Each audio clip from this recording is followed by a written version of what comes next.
இன்றைய மன்னா. டுடேஸ் மன்னா. எண்ணாகமம் 23:19. நம்பர்ஸ் 23:19. பொய் சொல்ல தேவன் ஒரு மனிதன் அல்ல, மனமாற அவர் ஒரு மனுபுத்திரனும் அல்ல. அவர் சொல்லியும் செய்யாதிருப்பாரா? அவர் வசனித்தும் நிறைவேற்றாதிருப்பாரா? God is not a man that he should lie, nor a son of man that he should change his mind. Does he speak and then not act? Does he promise and not fulfill? அன்பான தேவ பிள்ளையே, ஆண்டவர் எனக்கு கொடுத்த வாக்குகள் எல்லாம் நிறைவேறுமா?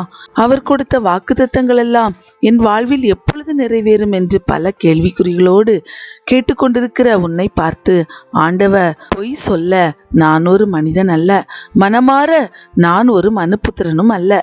நான் சொன்னால் நிச்சயம் நிறைவேற்றுவேன், நான் வசனித்த அத்தனையும் நிச்சயம் நிறைவேற்றுவேன் என்று இந்த கால வேளையிலே சொல்லுகிறார். ஆபிரகாமுக்கு கொடுத்த வாக்குத்தத்தத்தை நினைவு கூர்ந்து அவனுக்கு முதிர் வயதிலே ஒரு அழகான ஈசாக்கை கொடுத்து அவன் சந்ததியை கடற்கரை மணலை போல வானத்து நட்சத்திரங்களைப் போல பெருக செய்தவர் உனக்கு சொன்னதை நிச்சயம் நிறைவேற்றுவார். மனிதர்கள் உனக்கு சொன்னதை, உனக்கு வாக்கு கொடுத்ததை நிறைவேற்றாமல் போகலாம். ஆனால் நம்முடைய தேவன் உனக்கு செய்வேன் என்று சொன்னதை நிச்சயம் நிறைவேற்றுவார். அவருடைய வாக்குத்தத்தங்கள் எல்லாம் ஆம் என்றும் ஆமேன் என்றும் இருக்கிறது. ஆபிரகாமுக்கு சொன்னதை நிறைவேற்றியவர் கோரேஸ் என்கிற ராஜா பிறக்கிறதற்கு பல 100 ஆண்டுகளுக்கு முன்னதாக எசாயா தீர்க்கதரிசியின் மூலமாக அவனுக்கு சொல்லப்பட்ட தீர்க்க தரிசன வார்த்தையை நிறைவேற்றியவர் எவ்வளவேனும் பொய்யுரையாத தெய்வம். இன்று முன் வாழ்விலே அவர் சொன்னதை நிச்சயம் நிறைவேற்றுவார்.